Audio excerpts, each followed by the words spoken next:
I'm coming.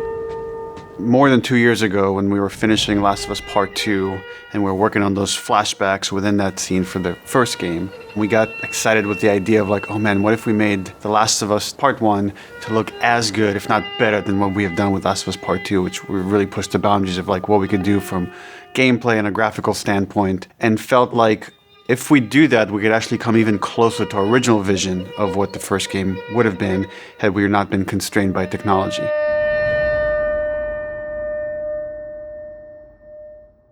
The original creative vision of The Last of Us, I think in a lot of ways was larger than what the PlayStation 3 was capable of. The tech of the PS5, it's like an open box of tools and goodies that we can play from and draw from.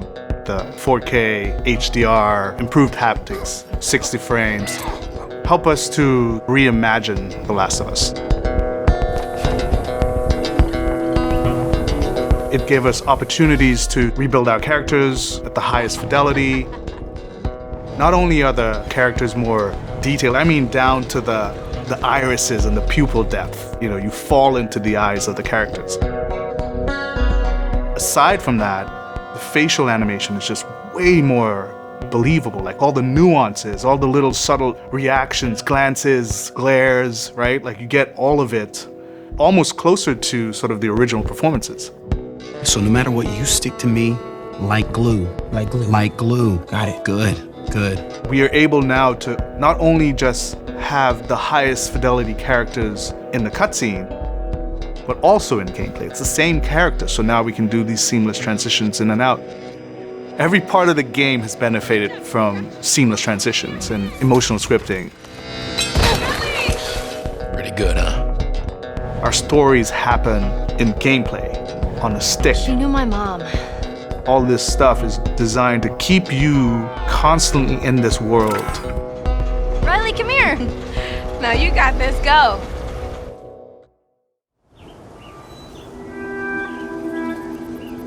One of the things that the PlayStation 5 is really enabling is that we're able to have a density of physics objects in a scene that we could never do before. Like, this has always been the dream, is to have this number of bumpables, chippables, breakables, destructible objects in a scene. It just makes the world feel rich, makes it feel lived in.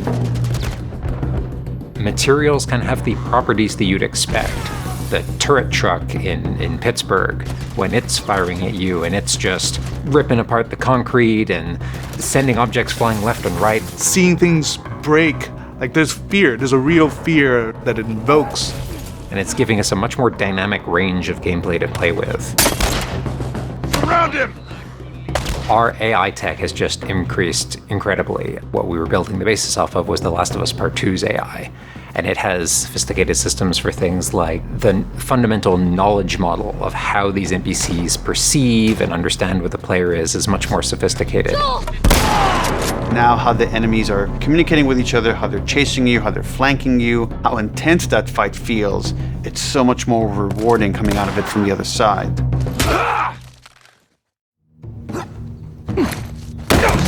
Get out! One of the other big AI improvements is the buddies.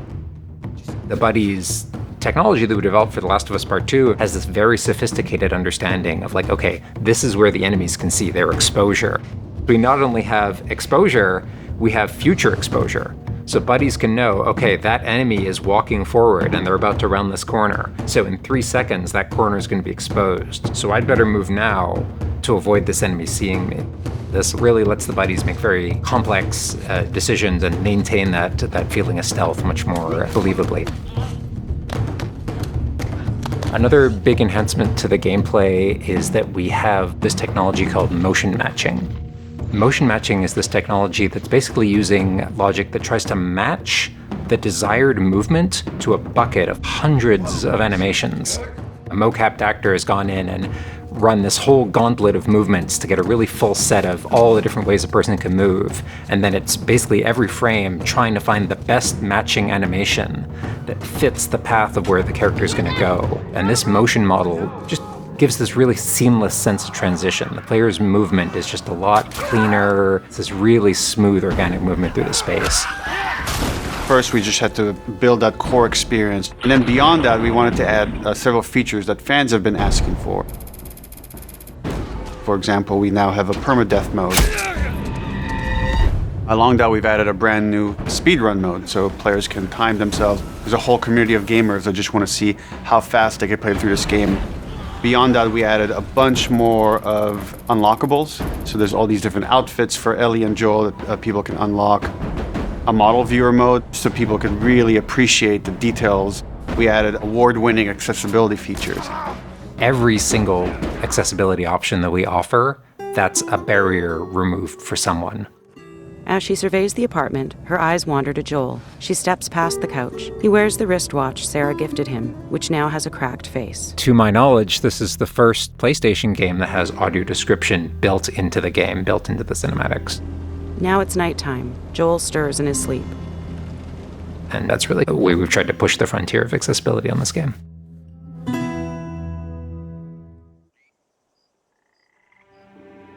So much of the identity of The Last of Us is the world.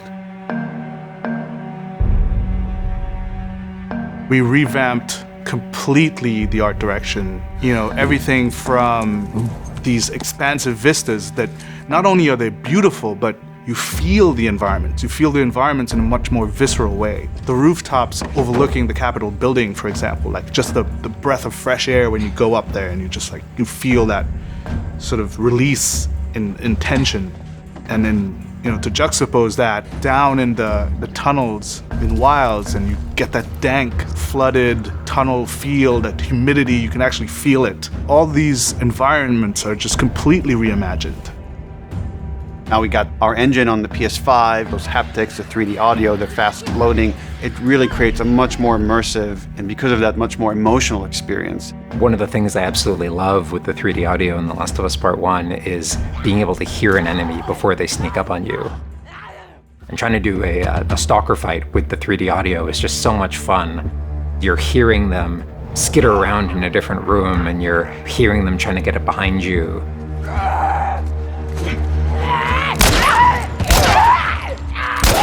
Having that two-part reaction of like hearing, turning, seeing, reacting, it's just really heightens that sense of just being grounded. You are in this character, you are in this world. Now, with the PlayStation 5, the amount of control that developers have over the Dualsense, it's really, really cool. All the guns in the game have a variable amount of resistance on the triggers when you aim them. The way it works with the bow is that at the very beginning, when they're starting to draw the bow, there's a little bit of resistance. And then as the bow gets tauter and tauter, the amount of resistance is increasing. And then when you release the bow, you're also getting that resistance going out of the trigger. When you are aiming and firing the shotgun, you're going to get a haptic vibration on the shot. And then what I think is one of the ways that the Dualsense really advances things is you're going to get a haptic vibration on the pump of the shotgun. And what's much more sophisticated about that on the Dualsense is that in effect has a little like speaker in it. And it's playing an audio file that comes through in the vibrations. And those two beats is what you're going to feel on the controller. Looks like a good spot. This also ties in to the new workbench animations. So if you're seeing Joel taking apart a gun or screwing something in or putting a new stock on a gun, that moment where he's like jamming that on, you're going to get that haptic feedback on that. We have, haptics all across the board, for all the moments you kind of expect, for clambering, jumping, landing, meleeing, getting meleeed, like all those kind of high intensity moments we have represented in the haptics.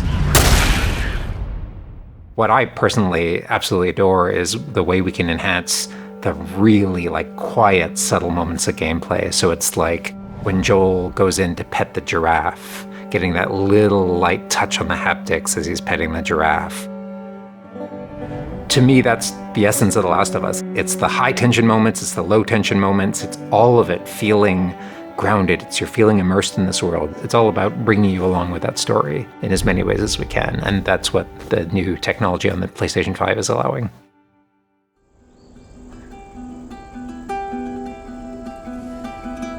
Was that everything you hoped for? Jury's still out. There's something special about that core experience of playing as Joel and Ellie on this journey, then to take that experience and really honor it and keep the authenticity of it, but elevate it in every way possible, whether it's pipeline, whether it's art direction, whether it's technology, everything that allows us to make that experience better. Not different, extremely better. That's why, to me, this is the definitive way to play The Last of Us.